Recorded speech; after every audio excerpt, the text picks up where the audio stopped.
ஊராட்சி ஒன்றிய நடுநிலைப்பள்ளி அம்பம்பாளையம் 5ஆம் வகுப்பு மாணவர் சமூக அறிவியலில் நீர்கோளம் என்ற பாடத்தில் நடித்துள்ளார்கள். இதோ நீர்கோளம் என்பது பூமியின் மேற்பரப்பில் உள்ள நீர், நிலத்தடி நீர் மற்றும் காற்றில் கலந்துள்ள நீர் பூமியில் உள்ள மொத்த நீரையும் குறிக்கும். இந்த நீரானது திட, பனிக்கட்டி, திரவ மற்றும் வாயு நிலைகளில் காணப்படுகிறது. பூமியின் மேற்பரப்பு 76% நீரால் சூழப்பட்டுள்ளது. இதில் 97% நீர் உப்பு நீராகவும் மீதமுள்ள 3% நீர் நன்னீராக நிலத்தடியிலும் ஆறுகள், ஏரிகள், பனியாறுகள் மற்றும் பனிப்பாறைகளில் காணப்படுகிறது. சாக்கடலில் எவ்விதமான கடல்வாழ் உயிரினங்களும் வாழ்வதில்லை, ஏனெனில் அந்நீர் அதிக உப்பு தன்மையை கொண்டிருக்கும். நமது அன்றாட வாழ்வில் நீரின் தேவை மிகுதியாக உள்ளது. பருக, குளிக்க, சமைக்க போன்ற அன்றாட நடவடிக்கைகளுக்கு நீர் தேவைப்படுகிறது. விலங்குகள் மற்றும் தாவரங்கள் உயிர் வாழ நீர் தேவை. நீர் இல்லாவிடில் நீர் ஆவியாகி மேகங்களாக உருவாக முடியாது. அதனால் மழை இருக்காது. பெருங்கடல்கள் பெருங்கடல்கள் மிக பெரிய பரந்த நீர்பரப்பை கொண்டிருக்கும். இவை கண்டங்களை பிரிக்கிறன. கடல்கள் உப்புத்தன்மையை பெற்றிருக்கும். அவை பசிபிக் பெருங்கடல், அட்லாண்டிக் பெருங்கடல், இந்திய பெருங்கடல், தென் பெருங்கடல் மற்றும் ஆர்டிக் பெருங்கடல். கடல் பரந்த நீர்ப்பரப்பை கொண்டிருக்கும். ஆனால் அவை பெருங்கடலை விட சிறியது. அதன் ஒரு பகுதி நிலப்பரப்பாலும் மறுபகுதி பெருங்கடலை சுற்றியோடும். கடல் நீர் உப்புத்தன்மை கொண்டிருக்கும். எடுத்துக்காட்டு அரபிக்கடல். ஆறுகள் என்பவை நன்னீரை கொண்ட பெரிய நீரோடைகள் ஆகும். பொதுவாக ஆறுகள் மலைப்பகுதிகளில் உற்பத்தியாகின்றன.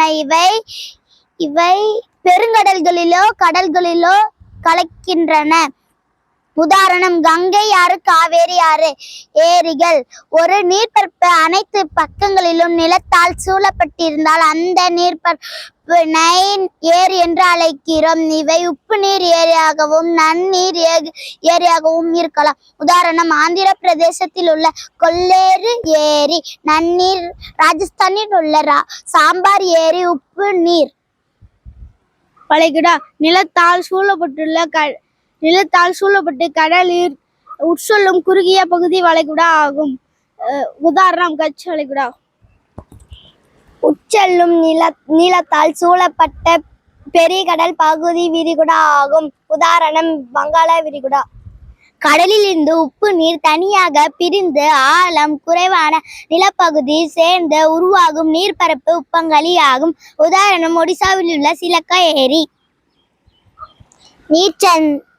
நீர்ச்சந்தி இது வங்காள நீர்ச்சந்தி. 2 மிகப்பெரிய நீர் உப்பங்களை இணைக்கும் கூறிய நீர்ப்பரப்பை நீர்ச்சந்தி என்கிறோம். உதாரணம் பாக் நீர்ச்சந்தி. இது வங்காள விரிகுடாவையும் இந்திய பெருங்கடலையும் இணைக்கிறது. நதிநீரானது உயரமான இடத்திலிருந்து கீழே விழும்போது நீர்வீழ்ச்சியை உருமாறுகிறது. உதாரணம் குற்றால நீர்வீழ்ச்சி. அனிருத் குழாயை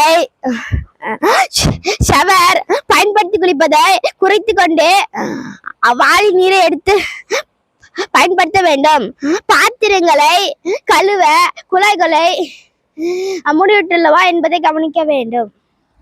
முதல் நிலை ஆவியாதல். சூரிய ஒளி நீர் பரப்புகளான பெருங்கடல்கள், ஏரிகள் போன்ற நீர்நிலைகளின் மீது விழுவதால் நீர் மெதுவாக ஆவியாகி காற்றில் கலக்கிறது. 2ஆம் நிலை ஆவி சுருங்குதல். நீர் ஆவியாகி மேலே செல்லும் போது குளிரான வெப்பநிலையை அவற்றை குளிர்வித்து மீண்டும் நீர்மமாக மாற்றுகிறது.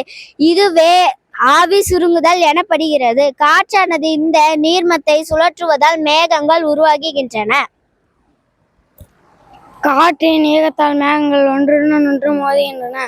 அவை மழைப்பொழிவு மேகங்களாக மாறி மழையாக மீண்டும் பூமியின் மேற்பரப்பில் வந்தடைகிறது. மழைப்பொழிவு ஆலங்கட்டி மழையாகவே பனிப்பொழிவாகவே இருக்கக்கூடும். வழிந்தோடுதல் மற்றும் மொழித்திருப்பிகள். நீரானது பெருங்கடல்கள், ஆறுகள் அல்லது நீர்மேற்பிகள் வழிந்தோடுதல் அல்லது அல்லது மண்ணல் உறிஞ்சுகிறது. இச்சுழலில் நடைபெறுகின்றன.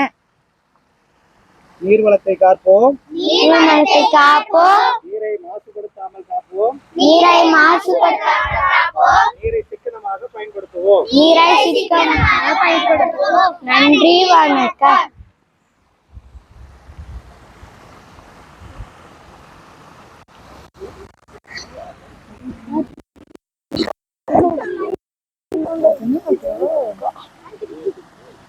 Make this